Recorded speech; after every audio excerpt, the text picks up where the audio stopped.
بسم اللہ الرحمن الرحیم۔ انسانوں کو اللہ جل جلالہ نے اپنی عبادت کے لیے پیدا کیا ہے، اور ظاہر سی بات ہے کہ انسان صرف عبادت نہیں کر سکتا، اس کے پیچھے بہت ساری ضرورتیں ہیں۔ کھانا پینا، باتھ روم، نہانا دھونا، بیوی بچے، نہ معلوم کتنا وقت یہ مسجد سے باہر نکالتا ہے۔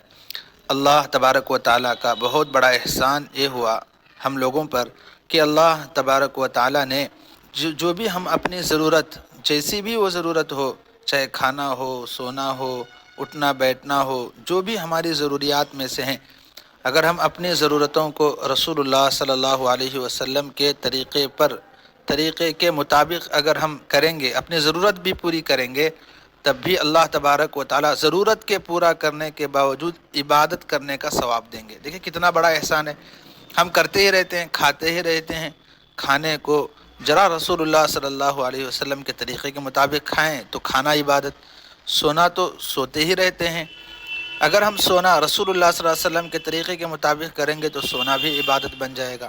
تو اسی سلسلے میں بہت سارے آداب جو روزمرہ کے معاملات آپ کی خدمت میں پیش کیے جا رہے ہیں۔ سب سے پہلے سونے کے آداب پیش کیے گئے، پھر سو کر اٹھنے کے بعد جو ہے انسان ضرورت کے لیے جاتا ہے، استنجا وغیرہ کے لیے جاتا ہے، تو استنجا جانے کے لیے، بیت الخلاء جانے کے لیے جو آداب ہیں وہ پیش کیے گئے، اور عمومی طور پر صبح نہایا جاتا ہے، غسل کیا جاتا ہے، تو غسل کرنے کے طریقے بتائے گئے۔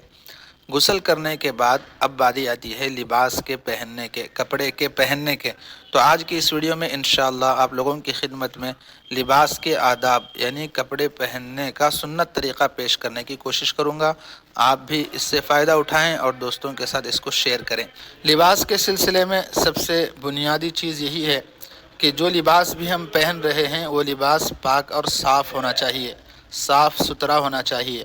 اللہ تبارک و تعالیٰ نے رسول اللہ صلی اللہ علیہ وسلم کو حکم دیا ہے، سورہ مدثر میں ہے وَثِيَابَكَ فَطَهِّرْ۔ اب اس میں دیکھیں وَثِيَابَكَ فَطَهِّرْ، اس کا مطلب آتا ہے کہ اپنے کپڑوں کو پاک رکھو۔ تو اللہ تبارک و تعالی رسول اللہ صلی اللہ علیہ وسلم کو حکم دے رہا ہے، اور آپ کے واسطے سے پورے مسلمانوں کو حکم دے رہا ہے کہ کپڑوں کو پاک رکھا جائے۔ اور دوسری جگہ اللہ تبارک و تعالی ارشاد فرماتا ہے یا بنی آدم قد انزلنا علیکم لباسا یواری سوآتکم وریشا۔ سورۃ الاعراف کی آیت ہے جس کا ترجمہ ہے اے آدم کے بیٹوں اور بیٹیوں، ہم نے تمہارے لیے لباس نازل کیا ہے جو تمہارے جسم کے ان حصوں کو چھپا سکے جن کا کھولنا عیب ہے، اور جو خوش نمائی کا ذریعہ بھی ہے۔ یعنی انسان دیکھیں اگر کپڑے پہنے بغیر ننگا گھومتا تو کتنا بدنما نظر آتا، اچھا نظر نہیں آتا۔ تو اللہ نے لباس کو خوش نمائی کا ذریعہ بھی بنایا اور ستر کو چھپانے کا ذریعہ بھی بنایا، اور وَثِيَابَكَ فَطَهِّرْ بول فرما کر کپڑوں کو پاک رکھنے کا حکم بھی دیا۔ تو سب سے بنیادی چیز یہ ہے کہ جو کپڑے بھی ہم پہن رہے ہیں وہ پاک صاف ہو۔ سادگی کے نام پر بے ڈھنگا پن دین نہیں ہے۔ سادگی کے نام پر میلے کچیلے کپڑے پہنے رہنا جس میں بدبو آ رہی ہو، دیکھنے والے کو گھن محسوس ہو رہی ہو، اس طرح کے کپڑوں سے اللہ تبارک و تعالی ناپسند فرماتے ہیں۔ خود رسول اللہ صلی اللہ علیہ وسلم بھی اس کو ناپسند کرتے ہیں۔ تو پاکی اور صفائی یہ نصف ایمان ہے، الطہور شطر الایمان، پاکی آدھا ایمان رسول اللہ صلی اللہ علیہ وسلم نے بتایا ہے۔ تو اس لیے سب سے پہلے بنیادی چیز یہ ہے کہ پاک صاف کپڑے پہنیں، ٹھیک ہے۔ اس کے بعد جو کپڑے بھی ہم پہن رہے ہیں اس کو اللہ تعالیٰ کی نعمت سمجھیں، اور کپڑوں میں سفید کپڑا پہننا چاہیے۔ سفید کپڑا پہننا زیادہ پسندیدہ ہے کیونکہ رسول اللہ صلی اللہ علیہ وسلم کا فرمان ہے سفید کپڑے پہنو، اس لیے کہ یہ زیادہ پاک اور صاف رہتے ہیں، ہے نا۔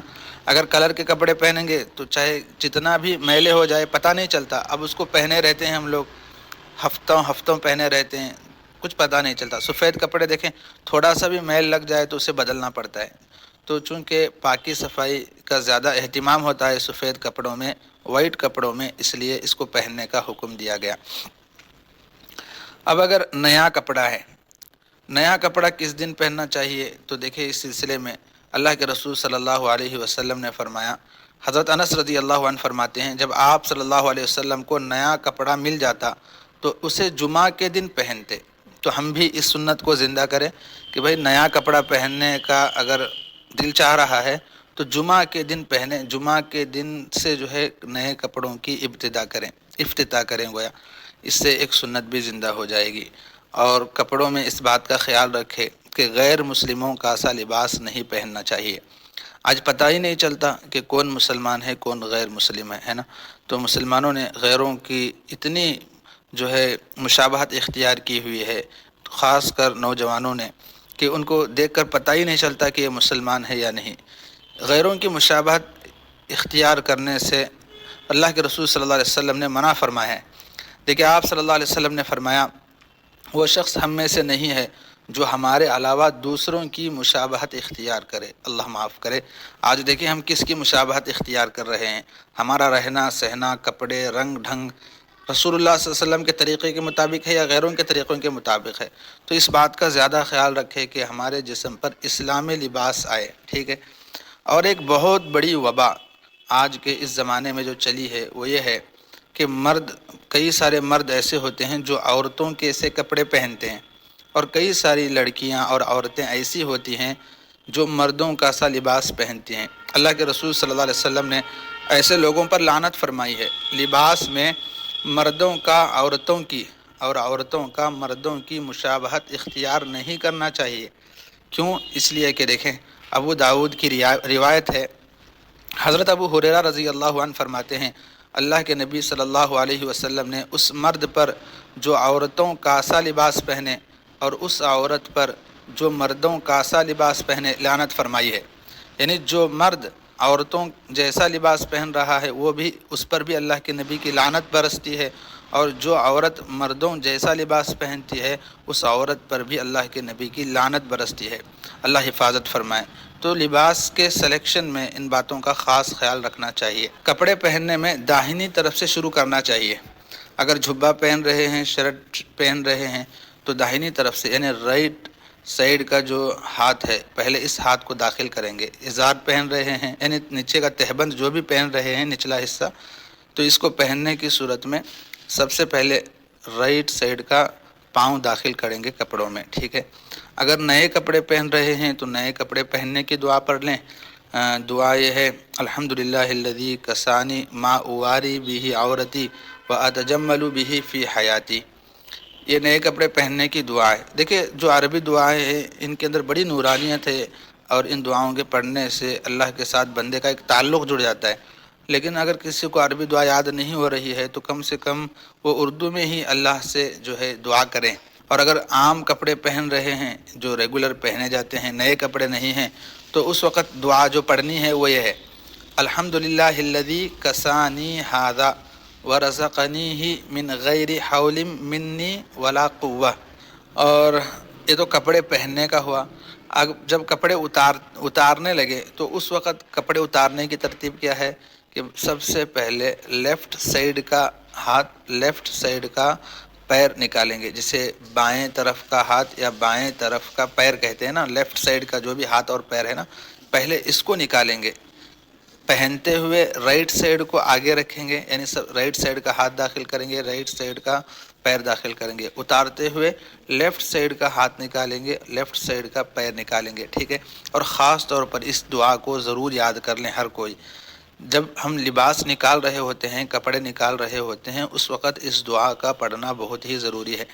اور وہ دعا ہے بسم اللہ الذی لا الہ الا ہوا، بسم اللہ الذی لا الہ الا ہوا۔ اور ایک بار پڑھتا ہوں دیکھیں، یعنی جب اگر کوئی مسلمان اس دعا کو پڑھتا ہے بسم اللہ الذی لا الہ الا ہوا پڑھ کر اگر اپنے کپڑے کھولتا ہے تو پھر اس جگہ میں جو جنات ہوتے ہیں، جو شیاطین ہوتے ہیں، وہ ہمارے سطر کو نہیں دیکھ سکتے۔ سمجھ میں آ رہا ہے؟ دیکھو کتنا بڑا فائدہ ہے، ہر جگہ جنات اور شیاطین ہوتے ہیں۔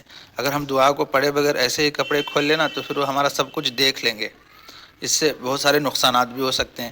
اس لیے جنات اور شیاطین سے پردہ حاصل کرنے کے لیے یہ دعا بہت ہی جو ہے فائدہ مند ہے۔ بسم اللہ الذی لا الہ الا ہوا یاد کر لیں، بہت چھوٹی دعا ہے اور بہت فائدہ ہے کہ پڑھنے سے جنات اور شیاطین ہمارے سطر کو نہیں دیکھ سکتے، یعنی ہمارے جسم کے اس پارٹ کو نہیں دیکھ سکتے جسے ہم دکھانا نہیں چاہتے، ٹھیک ہے۔ تو اللہ تبارک و تعالی ہم سب کو عمل کی توفیق عطا فرمائے، اور ویڈیو کو دوستوں کے ساتھ شیئر بھی کیجیے۔ السلام علیکم ورحمۃ اللہ وبرکاتہ۔